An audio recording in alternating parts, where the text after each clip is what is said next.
السلام علیکم، کیسے ہیں آپ سب لوگ؟ آئی ہوپ کہ آپ لوگ سب ٹھیک ہوں گے اور جہاں پہ بھی ہوں گے خوش ہوں گے۔ آج کی سٹوریز شروع کرنے سے پہلے آپ سے ریکویسٹ ہے کہ آپ چینل کو سبسکرائب کر لیں۔ آپ کے پاس اگر سٹوریز ہیں اور آپ سینڈ کرنا چاہتے ہیں تو مجھے واٹس ایپ کر سکتے ہیں۔ پہلی سٹوری خانم نے سینڈ کی ہے، آئے میں آپ کو انہی کی زبانی سناتی ہوں۔ میرا نام خانم ہے، میں 3 بہن بھائیوں میں بڑی ہوں۔ ہمارا کوئی بھائی نہیں ہے۔ میرے ابا کی کپڑے کی دکان تھی۔ وقت کے ساتھ دکان اچھی ہو گئی تو ابا نے اپنا ذاتی گھر لے لیا۔ وہ 3 کمروں پہ گھر تھا۔ گھر اگرچہ چھوٹا تھا لیکن ہمارے لیے کافی بڑا تھا۔ ہم یوں اس گھر میں شفٹ ہو گئے۔ گھر کے پچھلے حصے میں ایک تنگ گلی بنی ہوئی تھی۔ سمجھے کہ ایک دیوار تھی، وہاں ایک درخت لگا ہوا تھا۔ وہ درخت تھا ٹالی کا، بہت ہی بڑا اور پھیلا ہوا درخت تھا۔ ابا نے وہ درخت جگہ کی تنگی کی وجہ سے کٹوا دیا تھا۔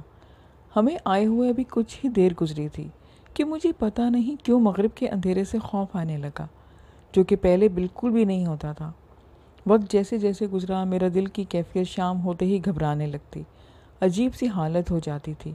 کبھی کبھی مجھے سالن کی خوشبو آتی، جبکہ ارد گرد کوئی بھی ایسا گھر نہیں تھا۔ کافی فاصلے پر سب گھر بنے ہوئے تھے۔ کچن میں بھی وہ نہیں پکا ہوتا تھا جو کہ خوشبو مجھے آتی تھی، اور کبھی مجھے محسوس ہوتا کہ جیسے کوئی مجھے دیکھ رہا ہے۔ ایک دن میں اپنے کمرے میں سوئی ہوئی تھی، بہت ہی گہری نیند میں تھی، کہ میں نے دیکھا کہ کوئی دبے پاؤں اندر آیا ہے اور میری بیڈ کی لیفٹ سائڈ پہ مجھے دیکھ رہا ہے۔ اب یہ خواب تھا یا حقیقت، لیکن مجھے لگا کہ کوئی بیٹھا ہوا ہے اور کسی نے میرے کانوں میں سرگوشی کی، اور پھر مجھے ایسا لگا کہ جیسے کسی نے میرے گال پہ ہلکا سا چھوا ہے۔ میں ہڑبڑا کر اٹھ بیٹھی تھی۔ اگر یہ میرا خواب تھا تو مجھے گال پر ہلکا سا درد کیوں ہو رہا تھا، جبکہ کمرہ تو میرے اندر سے لاک تھا؟ میں نے اسے خواب ہی سمجھا۔ لیکن ایک دن میں گھر والوں کے لیے چائے بنا رہی تھی، میں نے سب کو دی اور اس کے بعد عصر کی اذانیں شروع ہو گئیں تو امی اور باقی بہنوں نے نماز کی تیاری شروع کر دی، کیونکہ ابو بلا وجہ دیر پسند نہیں کرتے تھے۔ ابو چائے پی کر مسجد چلے گئے، میں نے برتن سنبھالے اور وضو کر کے نماز کے لیے کمرے میں گئی تو مجھے ایسا لگا جیسے کہ میرا پاؤں من کا بھاری ہو گیا ہے اور مجھ سے چلا نہیں جا رہا تھا۔ میں باوجود کوشش کے چل نہیں پا رہی تھی۔ پھر کچھ دیر کے بعد مجھے کسی نے ہلکا سا دھکا دیا، میں گرتے گرتے بچی۔ امی نے مجھے یوں دیکھا تو غصے سے بولی کہ کیا ہو گیا ہے تمہیں، نماز پڑھو۔ یوں میں نماز کے لیے جیسے ہی مصلی پر کھڑی ہوئی تو مجھے لگا کہ میری پیٹھ پہ پیچھے کوئی کھڑا ہے۔ میں نے مڑ کر دیکھا تو کوئی نہیں تھا۔ دوران سجدہ مجھے کسی نے کمر پر ٹھوکر ماری، میں ڈر گئی تھی۔ جلدی جلدی میں نے نماز پڑھی، سلام کیا اور دعا مانگی اور اپنے کمرے سے باہر آ گئی۔ اب میں اکیلے کمرے میں سونا چھوڑ دیا تھا۔ میں نے ساری بات اپنی امی کو بھی بتائی تھی تو انہوں نے کہا کہ یہ وہم ہے سب تمہارا، تم اس نئے گھر میں آئی ہو تو شاید تمہیں ایسا محسوس ہوتا ہے، تم ڈرو مت اور بس صورتیں پڑھا کرو۔ ایک رات میں اور میری بہنیں سوئی ہوئی تھیں، فون کی بیل بجی، میں اٹھ بیٹھی۔ اس وقت گھروں میں لینڈ لائن فون ہوا کرتے تھے، موبائل فون کسی کسی کے پاس ہی ہوتے تھے۔ بیل کافی بار بجی لیکن پھر بند ہو گئی تھی۔ صبح میں نے سب کو بتایا تو کسی کو بھی آواز نہیں سنی تھی۔ خیر میں نے سمجھا کہ سب گہری نیند میں ہوں گے، اسی لیے جب کہ میں جاگ رہی تھی تو شاید مجھے ہی آواز آئی۔ ایک دن میں کچن میں دوپہر کا کھانا بنا رہی تھی، کیونکہ ابو کو دکان پر کھانا پہنچانا ہوتا تھا، اس لیے ہم کھانا جلدی ہی پکا لیتے تھے۔ میں نے سبزی کاٹی اور پانی میں رکھا اور مسالہ تیار کرنے لگ گئی۔ چھوٹی دونوں بہنیں اسکول گئی ہوئی تھیں۔ امی نے سلائی مشین رکھی ہوئی تھی اور اتنے میں باہر کا دروازہ زور زور سے بجا۔ میں نے اونچی آواز میں امی کو کہا تو امی نے کہا کہ کوئی بھی نہیں ہے۔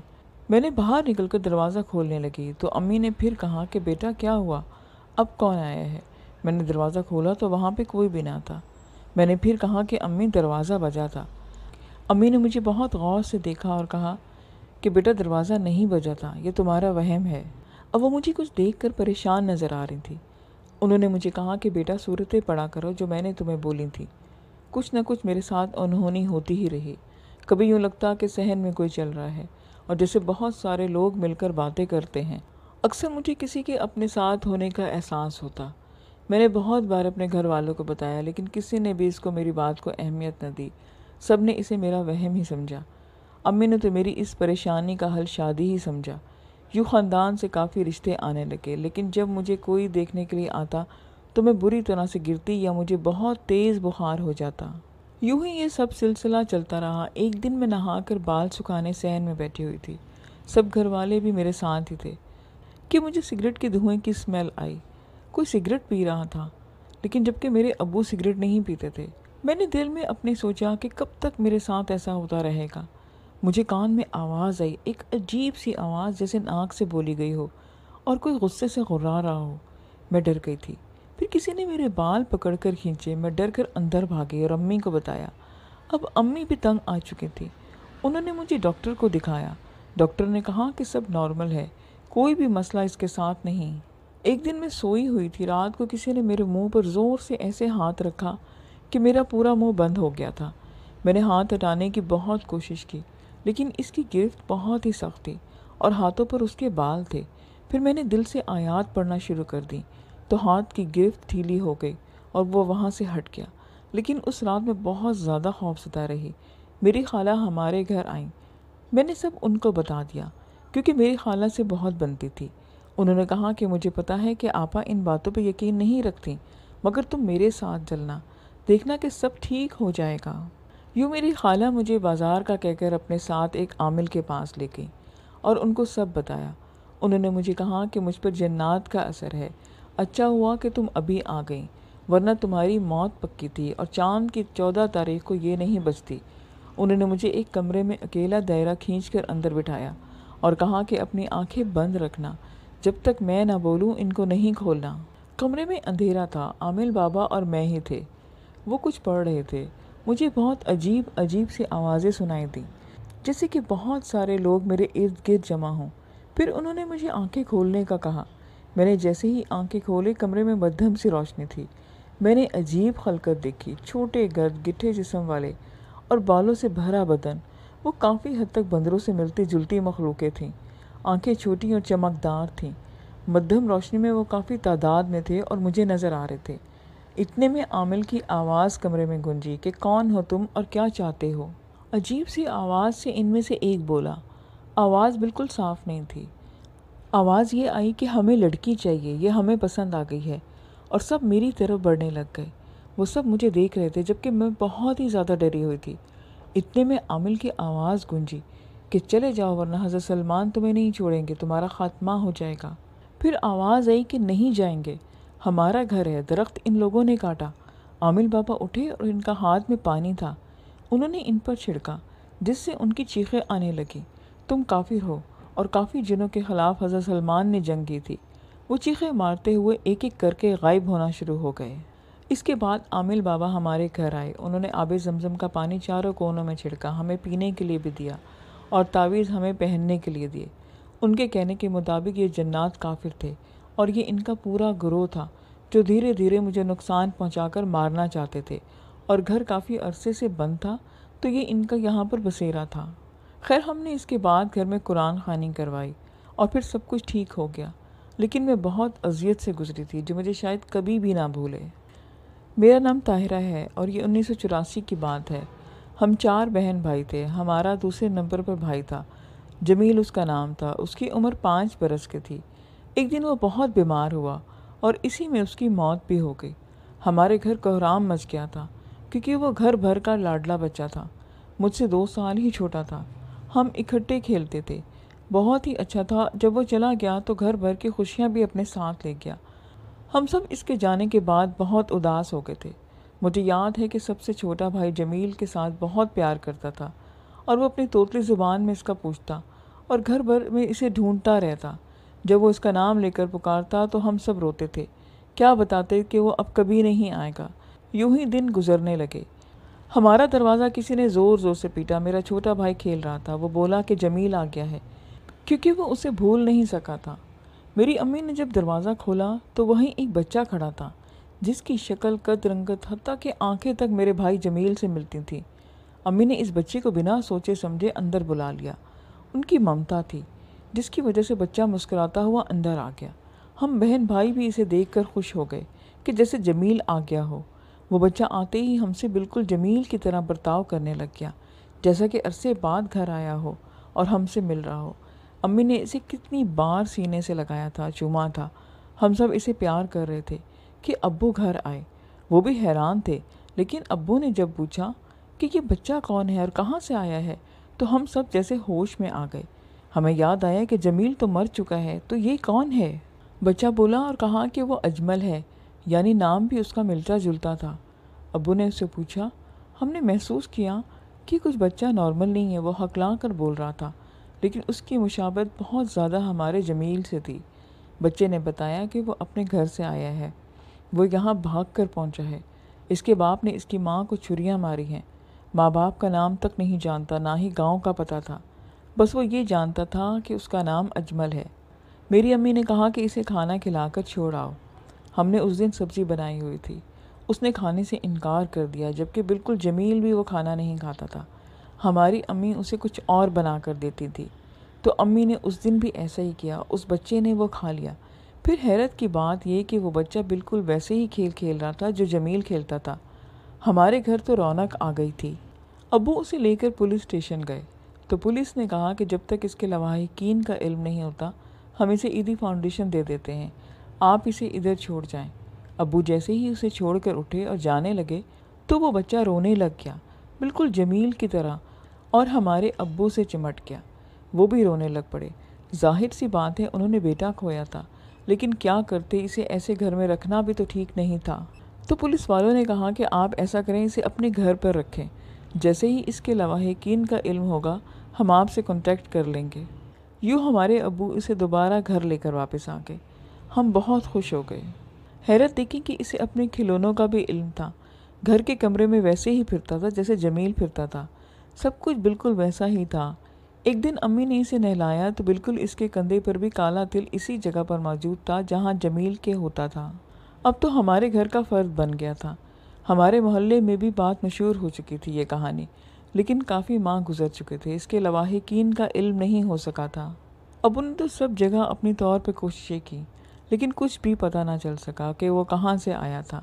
ہم بھی بہت خوش تھے۔ مجھے یاد ہے کہ اخبار میں بھی ایک فیچر چھپا تھا، اجمل کی کافی پکچرز بھی چھپی تھیں، بات کافی مشہور ہوئی تھی، لیکن اس کے لواحقین کا علم نہیں ہو سکا تھا۔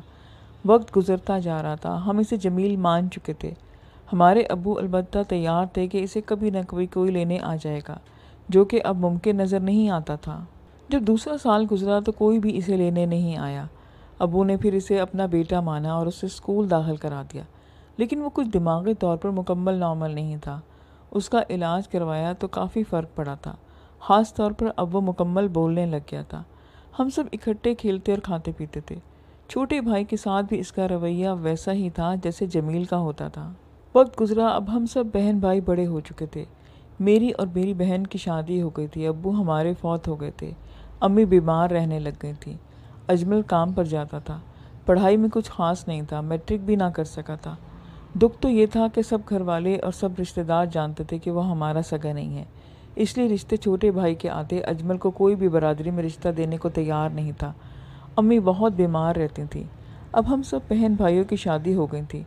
گھر میں کام کاج کے لیے عورت کی ضرورت تھی، تو امی نے چھوٹے کی شادی کر دی، جبکہ اجمل بہت اچھا بیٹا ثابت ہوا تھا، بہت خدمت گزار تھا۔ پھر امی کی بھی ڈیتھ ہو گئی، لیکن اب اجمل بہت خاموشی سے زندگی گزار رہا تھا۔ ایک دن ہمیں پتہ چلا کہ وہ کسی وین سے گھر واپس آ رہا تھا کہ اس کا ایکسیڈنٹ ہو گیا، اور یہ کہ اس وین میں کوئی بھی مسافر نہیں بچا۔ ہمارا اجمل بھی ہمیشہ کے لیے ہمیں چھوڑ کے چلا گیا، جبکہ میں نے تو غیر برادری میں اس کے لیے لڑکی بھی دیکھ لی تھی، سوچا کہ شادی کر دوں گی، اس سے بات بھی کر لی تھی، وہ تیار تھا، لیکن قدرت کو منظور نہیں تھا کہ ایسا ہو۔ یوں وہ بھی جمیل کے پاس چلا گیا تھا۔ ماں باپ تو نہیں رہے تھے، لیکن ہم بہن بھائی تھے جنہوں نے دوبارہ جمیل کو کھو دیا تھا، وہ بھی بھری جوانی میں چلا گیا۔ میں اکثر یہ بات سوچتی ہوں کہ پتہ نہیں وہ کون تھا اور ہمارے گھر کیسے آیا تھا، یا کوئی چھوڑ کے چلا گیا تھا۔ بہت سے سوالات تھے جن کے جوابات آج تک نہ مل سکے۔ آج کی لاسٹ سٹوری زاہدہ نے ملتان سے سینڈ کی ہے۔ میرا نام زاہدہ بانو ہے، یہ کہانی ہماری ہے۔ میں مڈل کلاس گھر سے تعلق رکھتی ہوں۔ 6 بہن بھائیوں میں سب سے چھوٹی تھی اور لاڈلی بھی بہت تھی۔ تینوں بہنوں کی شادیاں ہو گئی تھیں اور بھائیوں کی بھی، میں صرف رہ گئی تھی۔ شکل صورت میری اچھی تھی، کافی رشتے آتے تھے، لیکن گھر والوں کو کوئی پسند نہیں آتا تھا۔ میرا خالہ زاد کزن اسد مجھے بہت زیادہ پسند کرتا تھا۔ بچپن کی ہماری دوستی کب اس کے دل میں محبت بنی مجھے خبر نہیں ہوئی، جبکہ میں اسے ایسے ہی عام کزن کی طرح ٹریٹ کرتی تھی۔ اس کی تعلیم بالکل معمولی سی تھی کیونکہ وہ اس میں انٹرسٹ نہیں لیتا تھا۔ اب اس نے گاڑیوں کا کام سیکھنا شروع کر دیا تھا، جبکہ میرے گھر والے کسی بڑے فیملی میں میرا رشتہ کرنا چاہتے تھے۔ یوں ایک رشتہ میرے لیے آیا۔ لڑکا کسی فرم میں جاب کرتا تھا، اچھے کھاتے پیتی فیملی کے لوگ تھے۔ یوں اسد میرے کزن نے مجھے بتایا کہ وہ مجھ سے شادی کرنا چاہتا ہے۔ میں نے اسے صاف انکار کر دیا کہ میرے گھر والے کبھی نہیں مانیں گے، اور میرا رشتہ بھی تقریباً فائنل مراحل میں تھا، جسے سن کر وہ بہت زیادہ دکھی ہو گیا۔ خیر میری شادی ہو گئی۔ احمد میرے شوہر پڑھے لکھے آدمی تھے۔ ان کی چھوٹی سی فیملی تھی، ساس سسر اور میرے میاں کی 2 بہنیں تھیں جن کی شادیاں ہو چکی تھیں۔ گھر اپنا تھا، گاڑی بھی تھی، بہت پیار کرنے والے ہسبینڈ تھے۔ کچھ ماہ اچھے اور خیریت سے گزر گئے، لیکن ایک دن مجھے اچانک عجیب سا خوف محسوس ہوا جو کبھی پہلے نہیں ہوا تھا، جیسے کہ کوئی مجھے اپنی نظروں میں رکھے ہوئے ہے۔ خاص طور پر جب میں اکیلی ہوتی تو ایک عجیب سا احساس ہوتا۔ کچھ دن گزرے تو مجھے ایسا لگا کہ جیسے کوئی میرے ساتھ سرگوشیاں کر رہا ہو۔ مجھے بہت عجیب سی شکلیں اور خواب میں عجیب سے دکھائی دینے لگے۔ بہت سی چیزیں مجھے خواب میں نظر آتی، وہ غیبی چیزیں میرے پیچھے لگی ہوئی ہوتی۔ دھیرے دھیرے وہ خوف ڈر بڑھتا گیا۔ بیٹھے بیٹھے میں چونک جاتی تھی۔ میری اس بدلتی کنڈیشن کو میری ساس نے بھی نوٹس کیا۔ انہوں نے مجھ سے پوچھا تو میں نے ان کو سب بتایا۔ وہ بولی کہ تمہیں نظر لگ گئی ہے اور کچھ بھی نہیں ہے۔ انہوں نے 7 مرچیں لیں اور میرے سر پہ سے واری۔ کچھ بھی نہیں ہوا۔ جب انہوں نے مرچیں جلائیں تو اتنی گندی اسمیل کمرے میں اٹھی کہ آپ مت پوچھیں۔ میری سانس کا ماتھا ٹھنکا کہ ایسا نہیں ہونا چاہیے، یہ سب ٹھیک نہیں ہے، مرچوں کی جلنے کی ایسی بدبو نہیں آتی۔ لیکن میرے میاں کو یقین نہیں آیا تھا۔ مرچوں کو جلانے کے بعد میری طبیعت بہت زیادہ خراب ہو گئی، تیز بخار ہو گیا۔ ڈاکٹر بھی گھر آیا، اس نے کہا کہ آرام کرے۔ میں جو اتنے دن بخار میں رہی تو میرے سسر نے میری ساس کو بہت ڈانٹا کہ تم نے خواہ مرچیں جلائیں، بچی بلا وجہ ڈر گئی۔ خیر اب تو مجھے آوازیں سنائی دینا لگ گئی تھیں، جیسے کہ کوئی مجھے بلا رہا ہو، بہت ہی عجیب و غریب سی آوازیں، جیسے کوئی سرگوشی کر رہا ہو۔ ایک دن ہمارے کام والی صفائی ختم کر کے باہر جانے لگی اور پھر مڑ کر واپس آئی۔ اس نے مجھے کہا کہ باجی آپ کا دوپٹہ گیٹ کے باہر پڑا ہے۔ میں بہت حیران ہوئی کہ میں تو باہر نہیں گئی، تو میرا دوپٹہ کیسے باہر چلا گیا؟ دوپٹے کو 4 گانٹھیں لگی ہوئی تھیں۔ میں بہت زیادہ حیران تھی۔ اس کے بعد مجھے میرے شوہر پر شک ہونے لگ گیا، جیسے کہ وہ مجھے مارنا چاہتے ہیں۔ کبھی مجھے ساس پر شک ہوتا۔ عجیب سی حالت ہو گئی تھی میری۔ ایک دن مجھے لگا کہ ساس مجھے مار دے گی۔ میں نے اپنے آپ کو کمرے میں بند کر لیا۔ بہت مشکلوں سے میں نے دروازہ کھولا۔ اب میرے ساس سسر کے درمیان ایک عجیب سی جنگ ہو گئی تھی کہ اسے ڈاکٹر کو دکھائیں یا کسی عالم کو، اور میرے میاں بیچارے بہت پریشان تھے۔ دھیرے دھیرے مجھے لگا کہ میری شادی احمد سے نہیں ہونی چاہیے تھی۔ میں نے احمد سے لڑائی شروع کر دی تھی، بلا وجہ ہی اس سے لڑتی۔ مجھے پتہ نہیں کیا ہوتا جا رہا تھا۔ میری بھوک بالکل ختم ہو گئی تھی۔ کھانا دیکھتی تو مجھے اکائی آتی۔ کتنے دن میں بھوکی رہتی۔ سانس تو سانس ہی ہوتی ہے، کب تک برداشت کرتی؟ وہ بھی اب تنگ آ گئی تھی۔ ایک دن مجھے سر میں اتنا شدید درد ہوا، وہ درد اتنا مسلسل تھا کہ میں تنگ آ گئی، میں بے ہوش ہو چکی تھی۔ اسی حالت میں اپنی امی کے گھر پہنچا دی گئی تھی۔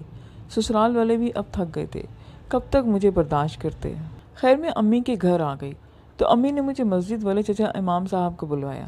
انہوں نے دم کیا اور مجھے پانی دیا، لیکن میری حالت بگڑتی ہی چلی گئی۔ میرے منہ پہ پتہ نہیں کیسے صرف طلاق کا نام آتا۔ مجھے نہیں یاد پڑتا تھا کہ میں نے کبھی ایسی بات سوچی بھی تھی، مگر مجھے اپنا ہوش نہیں تھا۔ امی نے کسی سیانے سے بھی دم کروایا، لیکن کوئی افاقہ نہیں ہوا۔ اب کبھی میرے ہاتھ میں اور کبھی سر میں درد ہوتا، کبھی پاؤں میں۔ اسی طرح میری کیفیت بگڑتی گئی۔ مجھے ایک نفسیاتی ڈاکٹر کو بھی دکھایا گیا، لیکن مجھے کوئی فرق نہ پڑا۔ جب بھی احمد مجھ سے ملنے آتے تو پتہ نہیں ان کو دیکھتے ہی مجھے غصہ آنے لگ جاتا۔ میری شادی کو 1 سال ہو چکا تھا۔ وہ اب تنگ آ گئے تھے۔ میں بہت ہی چڑچڑی ہو گئی تھی، مجھے کچھ بھی اچھا نہیں لگتا تھا۔ اسی طرح آخرکار میری ساس بھی آ گئی اور بولی کہ اب ان کے اکلیتے بیٹے کی کنڈیشن ان سے دیکھی نہیں جاتی، لہٰذا آپ لوگ کوئی فیصلہ کریں۔ میں نے ان کو کہہ دیا کہ مجھے ان کے ساتھ نہیں رہنا، مجھے بس ڈیورس چاہیے۔ میری سانس واپس چلی گئی۔ امی نے مجھے بہت ڈانٹا، لیکن میرا تو بس نے ایک ہی جملے پر زور تھا۔ آخرکار عالموں اور ڈاکٹروں سے امی نے تنگ آ کر مجھے ایک خاتون تھی جو باپردہ اور سید فیملی سے تھی، وہاں مجھے لے کر گئیں۔ انہوں نے مجھے دیکھا اور پوچھا کہ تم نماز پڑھتی ہو؟ میری طرف سے امی نے جواب دیا کہ جی ہمارے گھر میں باقاعدہ سب نمازیں پڑھتے ہیں۔ وہ عورت مجھے بہت ہی غور سے دیکھ رہی تھی۔ پھر اس نے اپنا انگوٹھا میرے سر پر رکھا۔ اس کے بعد مجھے کوئی بات یاد نہیں۔ بعد میں میری امی نے مجھے سب بتایا کہ جیسے ہی انہوں نے ایسا کیا تو تم بری طرح سے چیخیں مارنا شروع ہو گئی تھی اور گندی گالیاں دی جو تم نے کبھی زندگی میں نہیں دی تھی۔ تم نے وہ ان عورت کو دینا شروع کر دی انہوں نے تمہیں رسیوں سے باندھ کر دائرے میں بٹھا دیا تھا اور کمرے میں صرف وہ، میں اور تم تھے، اور وہ تیز تیز سورہ فلق اور سورہ ناس پڑھنے لگ گئی تھی۔ پھر انہوں نے ایک تعویذ بنا کر تمہیں پہنایا، جس کے بعد تم بے ہوش ہو گئیں۔ پھر انہوں نے پانی دم کر کے تمہیں دیا۔ انہوں نے بتایا کہ تم پر کالا جادو کسی نے کیا ہے، اس کے توڑ میں کچھ وقت لگے گا، لیکن انشاءاللہ تعالیٰ سب کچھ ٹھیک ہو جائے گا۔ یوں ایک اچھے عمل سے علاج ہوا اور میں بچ گئی، میں ٹھیک ہو گئی تھی۔ اس ساری بیماری میں مجھے ملنے دیکھنے سبھی آتے، سوائے میرے کزن اسد کے۔ شادی کے بعد وہ مڑ کر کبھی نہیں آیا تھا۔ میں کافی بہتر ہو چکی تھی، لیکن جسم میں درد باقی تھا۔ پھر ایک دن ان عاملہ عورت نے مجھے کہا کہ اپنے سسرال کی چھت پر کچھ پڑا ہوگا، مجھے بتانا۔ سو میں اپنے کافی بہتر ہو چکی تھی۔ میں اپنے گھر والوں میں واپس آ گئی، سسرال والے بھی راضی ہو چکے تھے۔ میں اپنی چھت پر گئی، وہاں چمنی کے پاس مرا ہوا ایک کالا چمگادڑ پڑا ہوا تھا۔ انہوں نے مجھے کہا کہ اب کالا جادو ختم ہو چکا ہے، تم دین کی طرف آ جاؤ ورنہ تم نہیں بچ سکو گی۔ میں نے ان عورت سے پوچھا کہ یہ کالا علم مجھ پہ کس نے کیا ہے؟ انہوں نے جواب دیا کہ بیٹا رہنے دو، جو بھی یہ علم کرتا ہے وہ اندھا ہو جاتا ہے، کیونکہ یہ ہمارے دین میں جائز نہیں ہے اور اس کو سزا ضرور ملے گی۔ پھر ہمیں خبر ملی کہ اسد کا ایکسیڈنٹ ہوا ہے۔ میرے گھر والے اس کو پتہ کرنے گئے۔ دوران ایکسیڈنٹ اس کی آنکھوں میں شیشے لگے تھے، جس کی وجہ سے اس کی دونوں آنکھیں ضائع ہو گئیں۔ تو کیا اسد نے یہ سب میرے ساتھ کیا تھا؟ کیونکہ وہ مجھے بسنے نہیں دینا چاہتا تھا۔ حسد میں آ کر اس نے ایسا کیا۔ بعد میں اس نے خود اقرار کیا کہ میرے ساتھ جو کچھ ہوا وہ اس نے کروایا تھا، تاکہ تمہیں طلاق ہو جائے اور پھر وہ اپنا رشتہ بھیجے اور یوں انکار کی گنجائش نہ رہے۔ وہ بھول گیا تھا کہ رشتے تو آسمانوں پر بنتے ہیں، دنیا کی زور زبردستی میں نہیں۔ لسن، یہ آج کی سٹوریز تھیں۔ آئی ہوپ کہ آپ کو اچھی لگی ہوں گی۔ مجھے اپنا فیڈ بیک کمنٹس میں آ کے ضرور دیجیے گا۔ پھر ملیں گے نیو سٹوریز کے ساتھ۔ اپنا خیال رکھیں۔ خدا حافظ۔